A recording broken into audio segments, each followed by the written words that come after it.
Welcome to the Crazy2Calm Service Dog Handlers chat. And this is an evening chat, so it's going to be very social and open. The only time we ask you to mute is if you have a noticeable sound in your background, like a dog barking or somebody talking to you, just to prevent some of the flashing. But otherwise, we're going to be asking questions, and you can put those answers. I guess they're not all questions, but I'm going to ask a few questions. And you can put those answers in the chat in some situations or say it out loud in other situations, depending on the question. So the first one is actually going to be very, very broad. And if we can just type them in the chat, because there's going to be lots of them.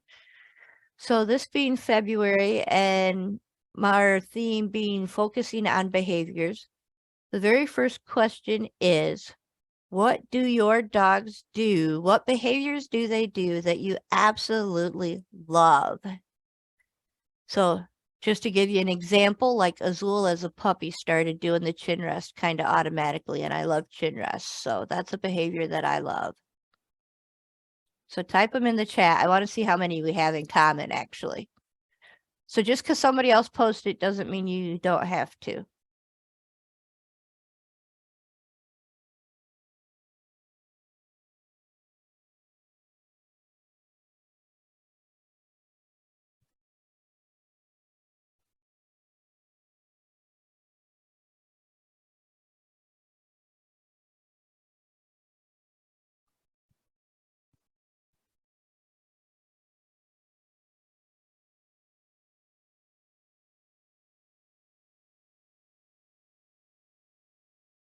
I haven't seen any repeats yet.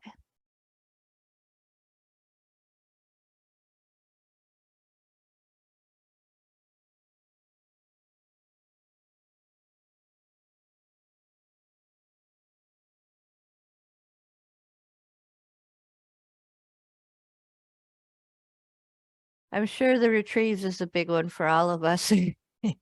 I know it is for me. And that could actually be where we start. So let's go ahead and focus on retrieves for a minute as a behavior. And you can also keep adding additional behaviors in the chat if you want to.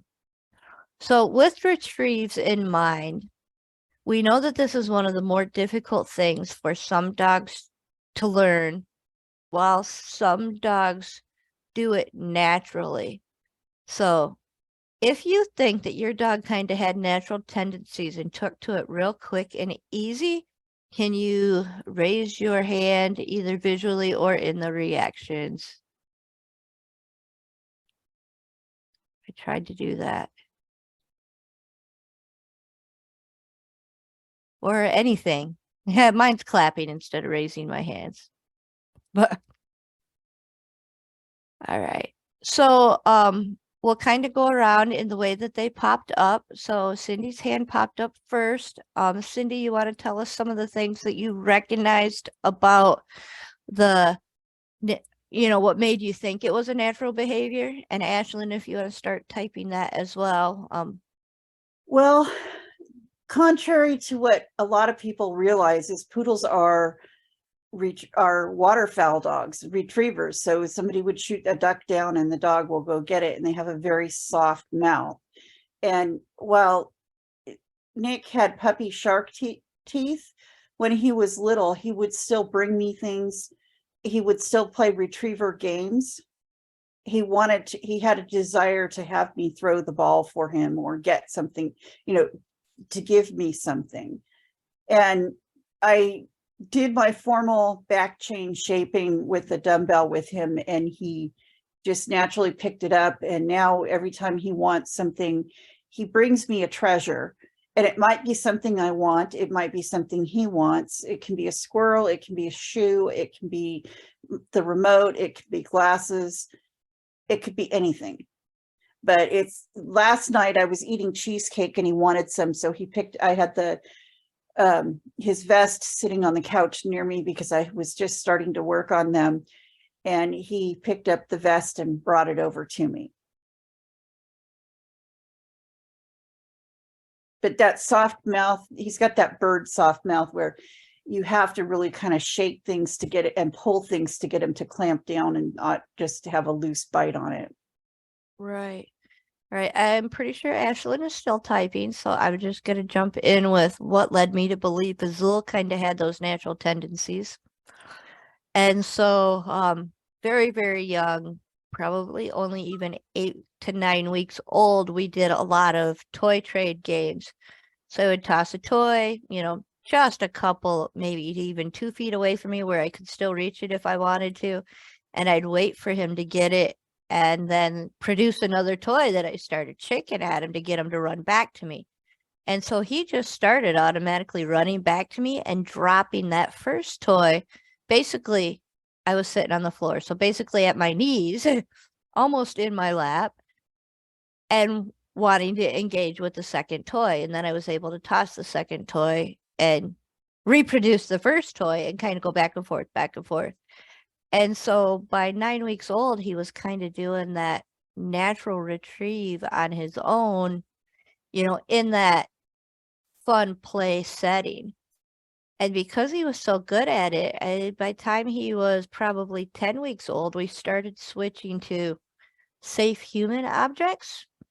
Like, I just happened to have a trial size toothpaste tube, the small ones you'd get. So it was really small, perfect for his mouth, and it was just a cardboard box. If he chewed it up, it wasn't the end of the world kind of thing.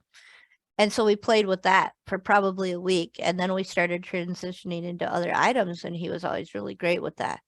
So I will give just a word of caution, because when he hit his adolescence, probably around 8 or 9 months old, he started absolutely not liking that game anymore for a little while.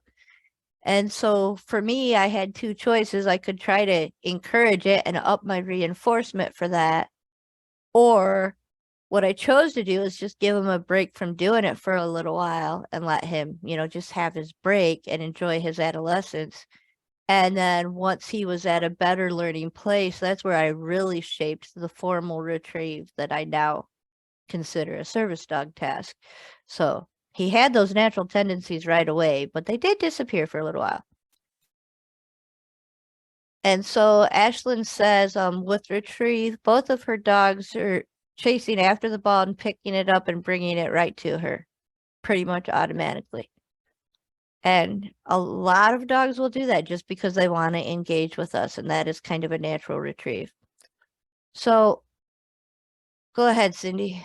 Oh, I was just going to say there's a lot of value to, even if your dog has a natural retrieve, to shaping the retrieve to the way you want it.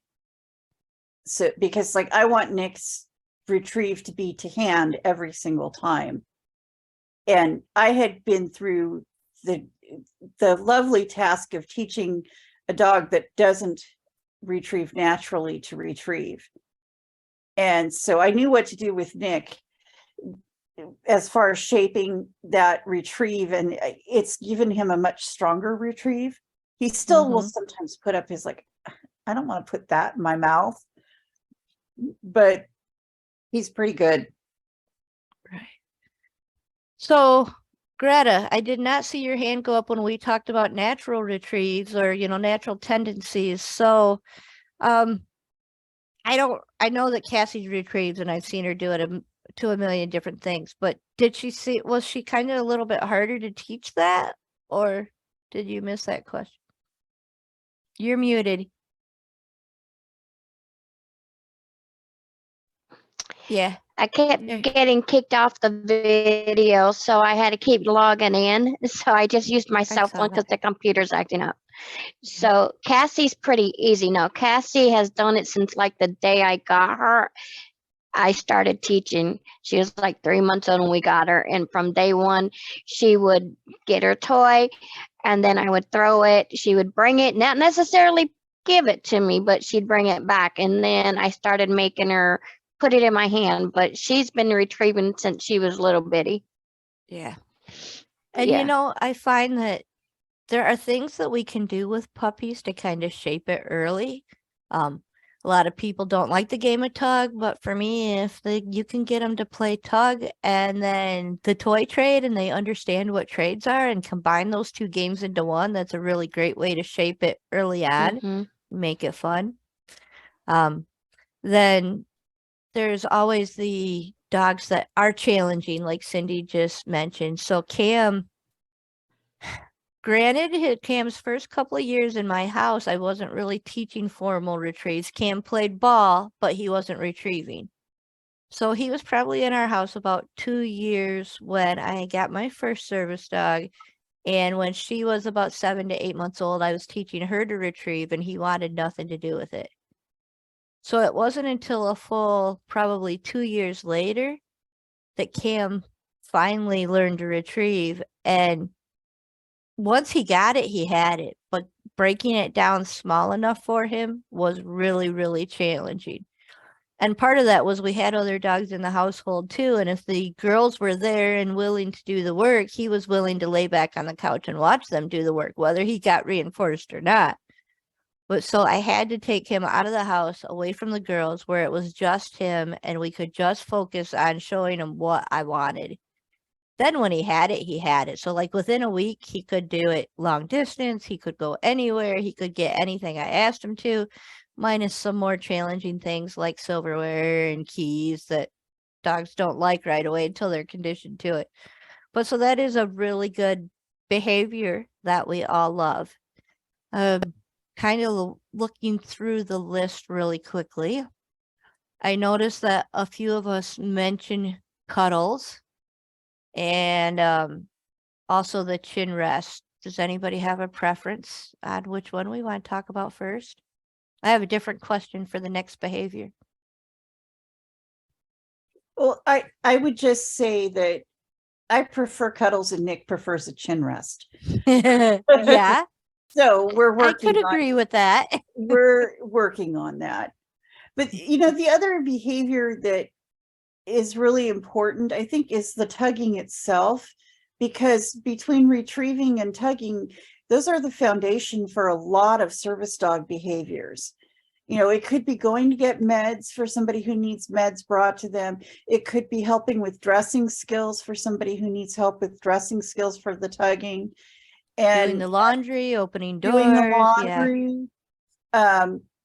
And I actually, that's something I want to, in all the service dogs I help train, those are the two behaviors I want the most, is that they do that. Because even if you're training a guide dog and you drop something, then, and you can't see it, then the dog picks it up and gives it to you, that could save you 20 or $100. Right. Exactly. So Azul's picked up a $20 bill for me and my credit card before. And the credit card I Nick saw fall, but the $20 bill I did not see fall, and I did not know it was there until he told me. Nick picked up $150 for me. It Yeah, wasn't you mine. told me He about picked it that. up. Yeah, that wasn't even So- yours, but he picked it up. Yeah. So, hi, Sarah. We are talking about behaviors today in kind of an open group format. So if you want to go into the chat and type in the favorite behaviors one or more of your dogs do, just behaviors that you love. And so the next one we're going to talk about, and we'll kind of combine them a little bit, cuddles and chin rests. And so with this one, we're going to look at the question, and this is kind of what Cindy was already alluding to, and she did not even know it. So the question is, the behavior that you love, being chin rest or cuddling, is it a behavior that your dog loves as well? Or if it isn't, if it's something that you're polar opposites on, how have you tweaked it to be able to get what you love and still make your dog happy? And so Cindy was kind of talking about that exact same thing, and I'm going to just agree with what she was saying and add to it a little bit while other people think about it and then raise their hand icon when they have something. But so Azul is husky mix, very, very warm, very, he overheats very easily. And so full on cuddles, he doesn't like. He would prefer a chin rest if we're in, a public area, or even if he's just watching me eat or something to that effect for the connection, but not full on cuddles in that situation. He also does love full on belly rubs and will drop to the floor and put his belly up. And so when I say he begs me to go cuddle with him at bedtime, really what he wants is his belly rub, and that's his most favorite thing. And we have to get all the armpits, and we have to get mostly the underside, not so much the back. But so that's our way of cuddling. That way I'm not getting too close, I'm not getting too warm, or he's not getting too warm, but we figured out what actually makes us both happy in that situation. And he prefers it at night. I could snuggle all morning long, and if I'm really struggling in the morning, he will choose to snuggle with me a little bit extra longer. So, or extra long. So those are kind of ways that we both know that the other person loves the behavior, and we've been able to tweak it in ways that work for both of us. So go ahead, Cindy, your hand's up. Okay. Well, with Nick, he doesn't like cuddling so much. He doesn't like physical contact that much, but he's not gear shy. He will do chin rest because that's been heavily reinforced, and I use that for grooming and a few other things. And then he likes, that's a nice way when we're out and about for him to stay connected. And sometimes he'll do a chin rest on me personally if I'm laying in bed when he just wants to feel connected. As for cuddling, he does not like to lay on me or lay next to me that much. So I've been working with him, and I feed him a lot while he's on me. So that, and I'm finding that the result of that has been that when if I'm not holding on to him and I let him stay there, he'll stay there longer and longer each time. So it's kind of like, it's oh, this is a rewarding place to be, even if I don't want to be, wrapped up. This is a good place to be because the food gets delivered. So we're doing that. But that's pretty much how I reinforce most behaviors, is I find something that he wants out of it. Right, which is a big thing in getting those behaviors we love is reinforcement. Mhm. That's where Azul does the chin rest so easily, because he, as a very little baby, would do it when he was resting in the living room. Like a lot of time he was resting on the couch or something beside me, but if he happened to be down on the floor, he would just curl up and put his chin on my feet.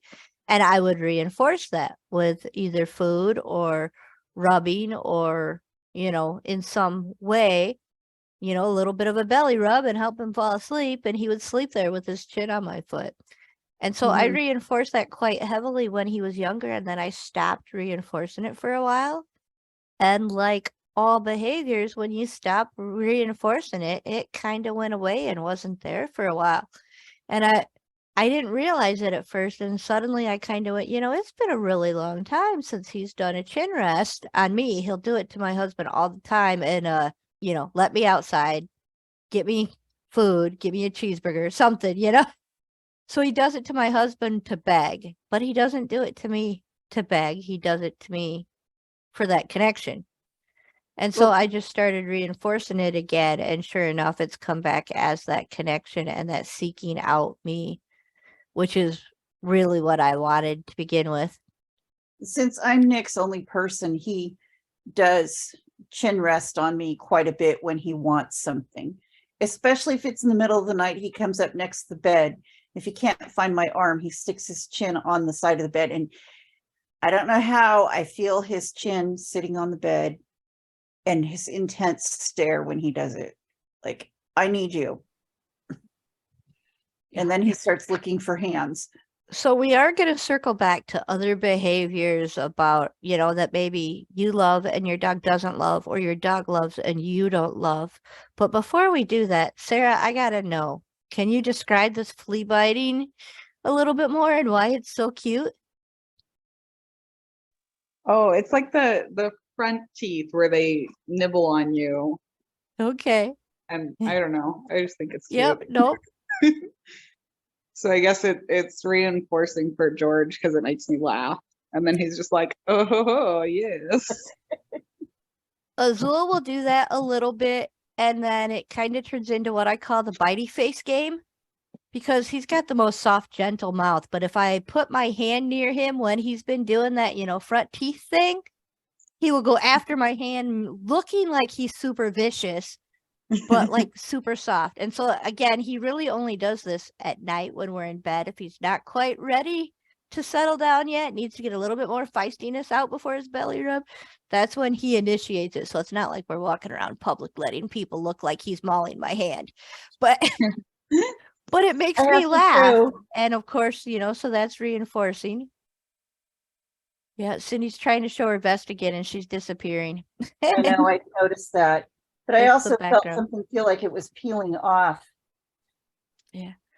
And so then you had another one too, Sunshine with light laying her head on your feet. And that's usually how Azul does his chin rest, his head on my feet. Sometimes he'll do it on my hand if I ask, but the way I love the behavior is on my feet. So if we kind of think about it a minute, maybe we should just name behaviors that either we love and our dog doesn't, or our dog loves and we don't.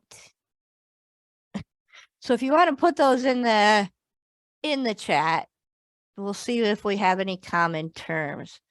So cuddling was already addressed, so going with something different.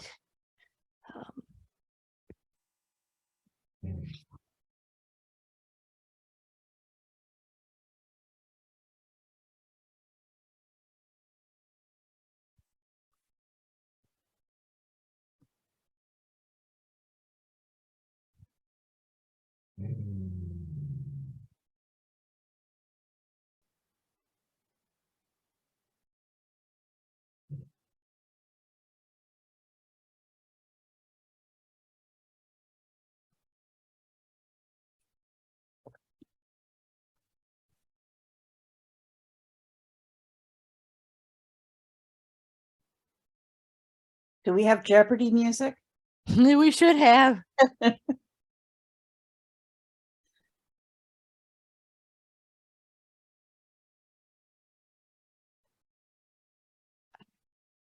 So Greta, I want to get to yours, and actually Cindy Squirrel might be very common, but I don't want to start there. That's kind of like our number 3 question along the way. So just kind of reviewing a few that are there. So I put in that I love DPT, or the deep pressure therapy. Azul does not. Again, that goes to his overheating. He doesn't like being that close that long. And then Ashlyn is still looking for the video of Daisy's retrieve. She can show that to us in a little bit. So George loves jumping straight up and pushing Sarah off his feet, or pushing off Sarah with his front feet. Yeah, so that's kind of another game Azul and I play. Thankfully, he doesn't do it when I'm not expecting it, but I can cue it. Because it is something that he loves but has never done naturally, so we do it in those silly moments to end a game or training session or something. It's much easier when you know it's coming than when you don't know it's coming. I'll say that. So the Ashlyn again loves DPT and Lily doesn't. Sunshine loves running and taking Sarah out at the knees. Yeah, I've had a dog like that. Thankfully, that's not Azul, but yeah. And jumping up is a big one. So let's I think the DPT kind of goes in with cuddling. So even though a couple of us have that one, we'll kind of skip that one for now. And let's look at the running, jumping. We can kind of lump those all together, whether they're jumping up on our chest or running full bore at us and almost taking us out, So before we get into the nitty gritty of that particular one, I want to give everybody a chance to tell their horror story that involves that behavior if you want to. And while people are thinking, and raise your hand when you know what you want to talk about. But so while people are thinking, I'm going to talk a little bit about my previous service dog. because she had the behavior of like jumping up, and she would pull her feet so her feet were not contacting my chest, but she would love to like either boop my nose or do that little bit of a bite on my chin. And she was tall enough that she could easily do that. And so while that necessarily didn't bother me most of the time, it was always a play or begging me to play or get involved or be more active, or she was overstimulated.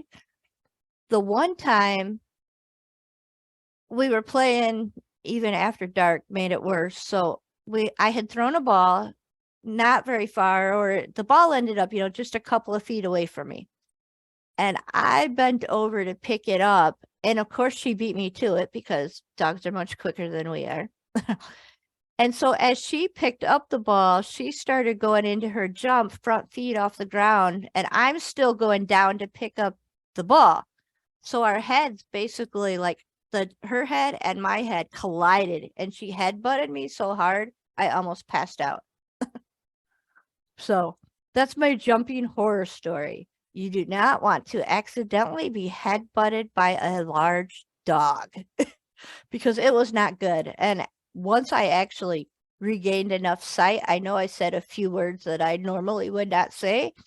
And we just kind of paused and stayed there for a while. Like I sat on the ground in the snow, unmoving, because that was a bad one. So I didn't see any hands go up. Does anybody else have a horror story they want to tell about jumping or running at you and taking you out? Okay, I have one for that. Oops. So Go ahead, Sarah. It's just I was by a pond when it happened. So Sunshine and George were running around, and I guess she was like, "Oh, Sarah wants to play," and she knocked me over, and I fell in. A bit embarrassing because also, yeah, I was at the end of a hunt test training meetup, so all the dogs were just playing, and then I'm in the pond. Right. Yeah, I can see that one. And I mean, that would totally be me. Azul has tried to play that game when he was like doing some zoomies on. We have this beach that's like, it's not really a beach, it's just all sandy like a beach on a really small lake. And then we'll sometimes go and he can run on his long line. And so, yeah, he's tried to jump up on me all wet. And thankfully, I was able to divert it and not be knocked over. But I was expecting to go swimming. Anybody else have a horror story? I know Ashlyn said she's never really let her dogs jump on her because her balance is really bad. And yeah, we definitely have to be careful with that. That's why I don't like to encourage jumping until the dog is older. Like I didn't encourage Azul to play the jumping game until he was probably close to 18 months old, and I needed a reinforcer that was exciting and I could pull out of him when he was already excited and help him come down from that excitement. And that's what we came up with. So Cindy, it looks like you were going to say something. Yeah, so Nick loves being a poodle. He has springs instead of feet and legs, kind of like Tigger. And he loves to bounce. And when Ken comes over, Nick gets very, very bouncy, and Ken encourages it because he likes his dogs to bounce on him. He has Poe right now, and Poe doesn't bounce, or at least not on people, because I've been knocked in the head by a Newfoundland, and so I don't allow large dogs to bounce. Similar story to Penny's, almost knocked out. But Nick needs to bounce because he's a poodle, and Ken wants him to bounce, but I don't want him to bounce. So I had to give Ken a cue to teach Nick and it was real easy to teach. This means jump up. So now we're using that as a reward at the end of rally and obedience, that, he's done, he can jump up on me, and he gets to do something he doesn't get to do very often. That's kind of what I do. And when I use it with Azul, every now and then he'll kind of initiate it and beg for me to do it. I can kind of tell by his wiggly body language, but I'll just kind of tap on my chest. And then so that puts my hands there too. So if for some reason it's slippery or I don't want him on my shirt, he can then also, he knows he can jump up on my arms in that place instead of actually contact my chest. but he doesn't do it unless I do that, except for when we were first training it. And he did take somebody out with that. So I work with a lot of people locally, of course. And you've all seen pictures of Willow, the Great Dane, if you've been on my page. And Azul and Willow had pretty much grown up together. His birthday was in April and her birthday is November. So, I mean, he was still pretty young when she was just an itty bitty baby. So they pretty much have grown up together. And so that means he knows Willow's person very, very well, because I mean, she's been his another person that's played with us multiple times his whole life. And so one day we were out running in the ball field that we like to play in, and it's one of our few secured fenced in areas. And we're just running, and I think there were even other dogs there. I don't remember exactly who was there, but Azul was, really close to 18 months old, so still not the best of impulse control. And he goes running up to her, and I see him go into his paws up, bounce, gonna jump on her behavior. And her back was to him. And yeah, there's no way I could have stopped him.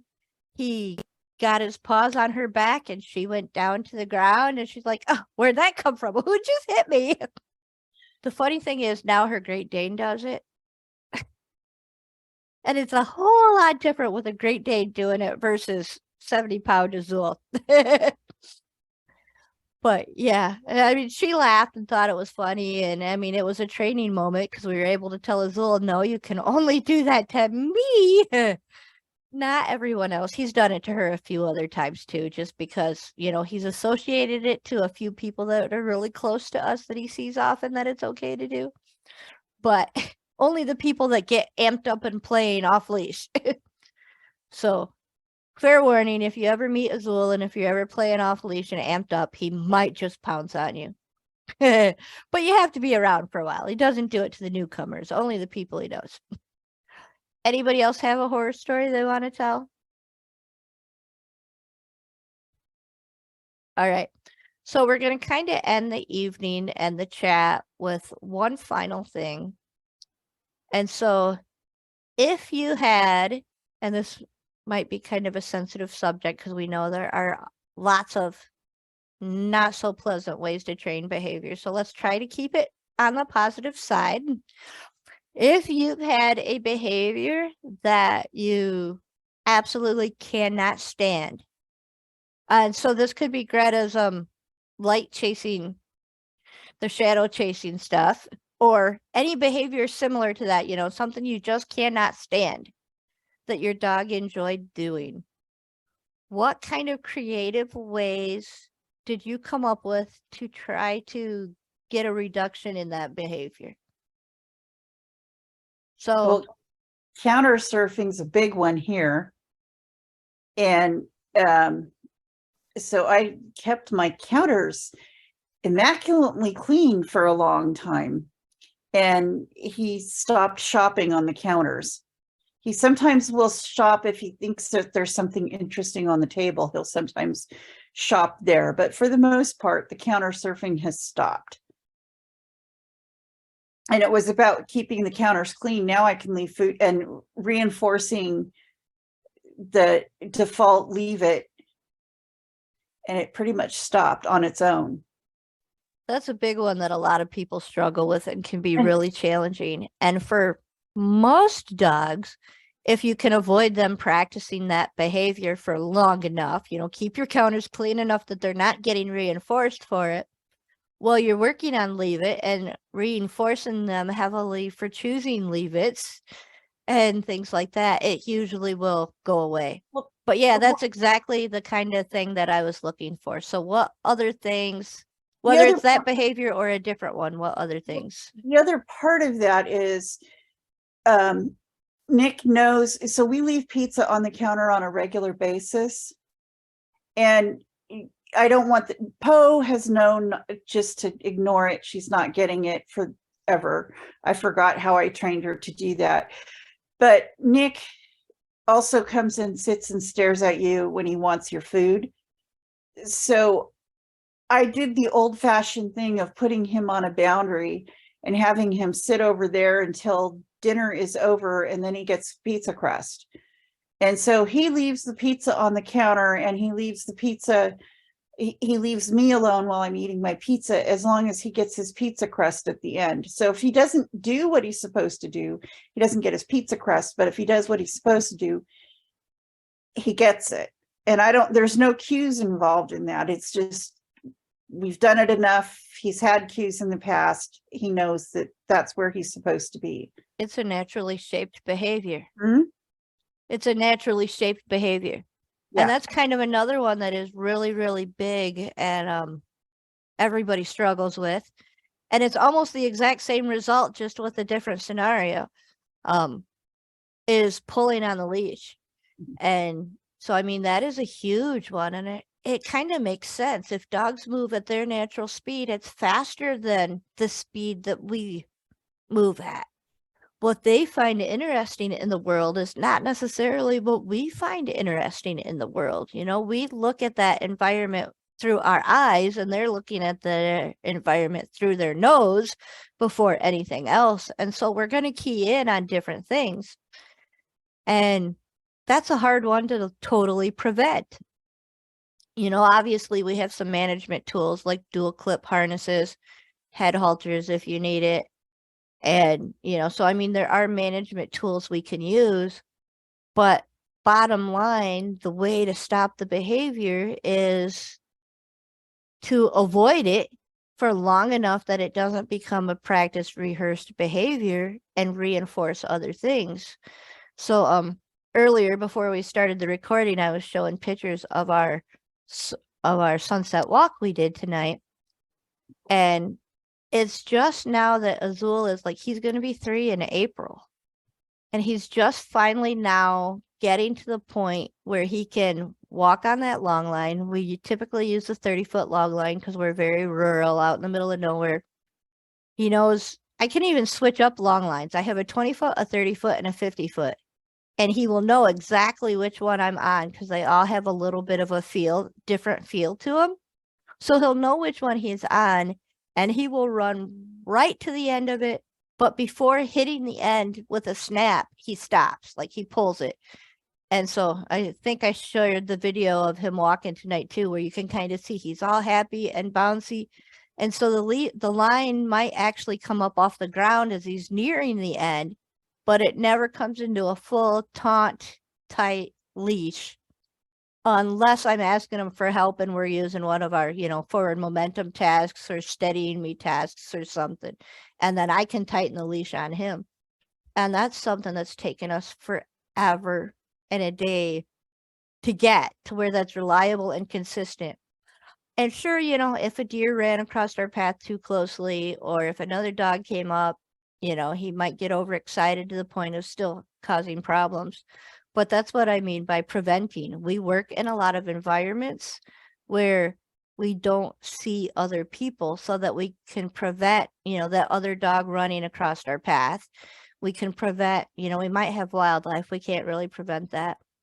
But then on a side note, we also work with a lot of dog teams where he's on a much shorter leash and, you know, even working within just 3 or 4 feet of another team and he knows he's staying in a heel and that kind of thing. So we do both. But when we take that long line walk, we make sure we have room to just be. And it's just the two of us. No one else is around. I try not to touch my phone, although pictures sometimes and videos are just too tempting.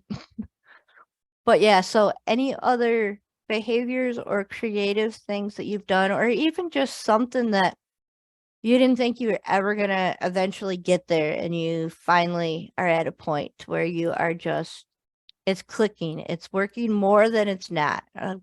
They're dogs. We're not perfect. They're not perfect.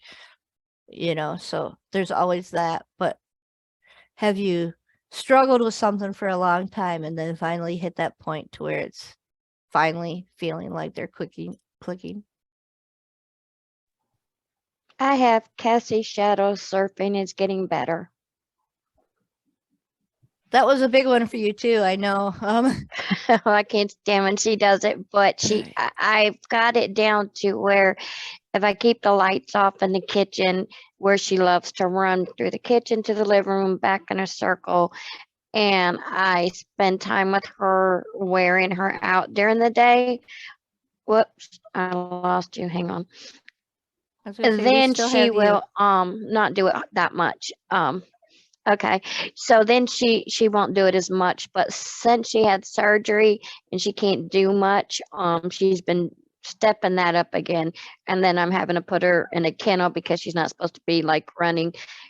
And when I say she shadow surfs, I'm telling you, she shadow surfs, runs and jumps at them, and big time.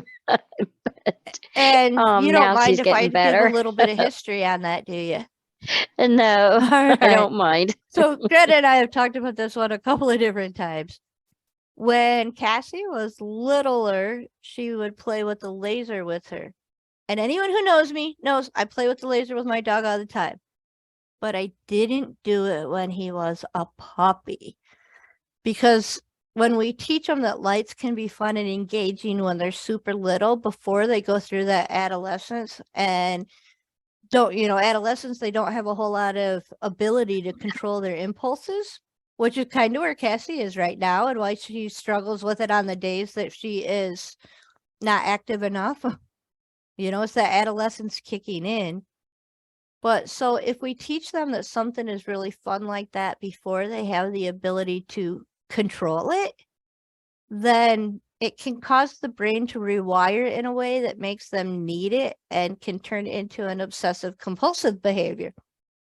And which is what happens with lasers and why everyone says, oh, never, never, never play with your dog with a laser. Well, it's one thing that Azul and I do in the wintertime because dark hits so early. And so he will only do it when it's after dark, and he will beg us to like grab the laser. He won't do it during the day, no matter how much I try. But in the wintertime, it's dark by like 4:30 p.m. at some days.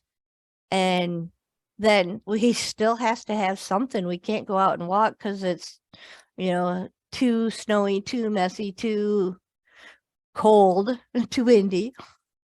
And so he was missing out on that. So before we had our backyard fenced in, at least now we have that and he can zoom there. But I would take his long line in our driveway, which is always plowed, and stand kind of in the middle and just run him back and forth with the laser. And so he was, on a 50-foot long line running 100 feet back and forth, back and forth. And so we only did it in the winter. We only, it was because it was so cold outside, the laser would stop working after like 5 to 8 minutes, depending on how cold it was. So he knew it was a limited amount of time. And then we were going to transition back into sniffing and calming down and going in the house. But it really helped with those zoomings. And so it's kind of one of those things that if you're going to do it, you have to watch how you do it and have some guidelines or rules about when it's allowed, when it's not allowed, and definitely don't do it with a puppy. I didn't know, but I did it because she had so much energy. That's the whole reason why I did it. And she had zoomies 24/7 when she was little. So I said, well, let me just see if this will keep her attention and get her to going, because the ball was nonstop, the tug was nonstop, the zoomies were nonstop, and I will never ever use a laser ever again. Never. And that is kind of one of the bigger things. In just a minute, Cindy, I will get to you. But so that is kind of one of the bigger reasons of why I wanted to have this Zoom tonight and talk about behaviors, because we don't know what we don't know until there's a problem. We don't know what's going to cause our dog problems. And while playing with a puppy with a laser in one dog might create OCD, it might be just fine in another dog. And so we really have to kind of stop and think about where that brain development is before we do anything risky like that. The same with the long lines. I can walk Azul on a 50-foot long line. And when I tell people that, they're like, oh my gosh, that would kill me. I can't, how do you do that? And well, it takes time and practice and looking at teamwork. And we did not start with 50 feet. We started with a 10-foot That's like my preferred leash because we do a lot of trail walks, and 10-foot allows him to sniff and still be close enough to not be in anyone's way and whatnot. But so we started with 10 feet and we built up to 15 feet and 20 feet and then 30 feet. And we didn't hit 50 feet until he learned some key things like how to untangle around a tree and go on the same side of the tree as I do so that we're not twisted. It rarely happens, but it still happens once in a while. And directional things like that. And where I could give him a verbal, hey, you're getting too far out there. Come on back this way, without doing a full recall and stuff like that. So we had to build up to that. And so when I'm working with a client with that, I always say, start out with 10 to 15 feet. Like everything that we do, all of those challenging behaviors, all of those struggles, we need to start small and build up. And so, okay, Cindy, your turn. Well, I was just going to say, I've had tremendous improvement with this, but every time we get to the point where I think that I'm not going to have to deal with it anymore, something happens. And Nick, it has had issues with reacting to things, cats, people, dogs, since he was a puppy. And most of it is resolved at this point. But over the weekend, he got bitten by another dog in our rally class and got a hole in his nose. And I mean, he's fine. It's just an itty bitty little thing, but the psychological damage was there. He would not do anything I asked him to do for 24 hours. And he was glued to me to the point where he slept between his crate and my bed instead of in his crate. And it just was completely shut down. It wasn't until yesterday he started running around and playing with his toys again and doing things like that he does to ask for food, which is generally picking up something he thinks I want in the moment and exchanging it for food. So I knew he was doing a little bit better, but it's an ongoing issue that with him I'm going to have to work with, probably forever, because you can't control other people's dogs and other people. But today, even though he had a bad morning, he reacted a few times when I took him out. He was acting like he wanted to go, so I took him with me when I had to go to a doctor's appointment. And had I been able to leave when I needed to leave, we wouldn't have had issues. But he also was called off a cat today, a running cat that was saying, chase me, chase me. And that's not something he used to be able to do at all. Before, if he'd see a cat or smell a cat, he'd just be through the roof, way over threshold. And I think it's been a long journey, and I've learned a lot as a result of it, and what games he needs to play to teach the switch it to grow the areas for him to switch off and disengage with the cat and disengage with people and engage with people appropriately. But it can take a while to figure out what the issue is, and it can take even longer once you figure out what the issue is and what's causing it to solve the issue. And it may not be 100% fixable. But anybody who's known Nick for any length of time known of Nick for any length of time knows that he's had this issue. And that is actually a really good place to wrap up, because that leads us into the discussion we're going to have the first Tuesday of March. So March theme is all around distractions and trying to get focus around distractions. And so being able to call your dog off of certain distractions is a huge part of that. And that's kind of where we're going to start. So, I mean, whether you're looking at the cat, I celebrated because Azul recalled off of a deer today. And that deer was probably a half mile away. But he was setting it. He was sniffing it. His nose was up in the air. I didn't even know for sure where it was until about the time Azul turned back to come to me. I saw the deer running up the hill on the far side of the gravel pit. So, I mean, I can show you pictures. It was a huge distance away. But yeah, I still celebrated.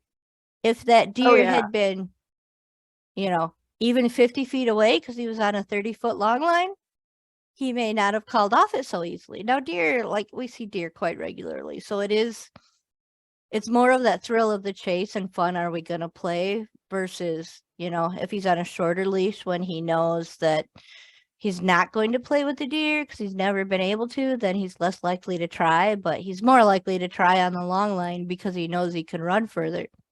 So, but yeah, we have to celebrate those little wins, and that will get us right to the first Tuesday of March.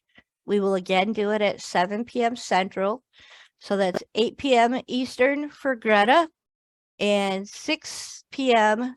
Pacific for Cindy. And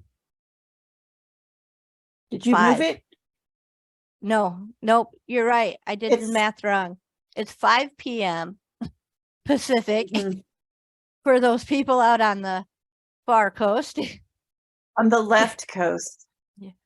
See, it always used to be 8 and 6, but during the winter we bumped them back an hour, so it's 7 and 5 during the winter. And then once weather starts to get nicer again, then we will move it back probably to the 8 and 6 time. But so March, I could look at the calendar really quick to give you the date. It'll be the same date. It'll be the whatever date it is today, the 7th. Oh yeah, March 7th. March 7th. 7 Unless it's p.m. leap Central. year. We'll be back here again to talk about distractions. And we will start with calling off of distractions. So thank you guys all for being here. Everybody have a good night.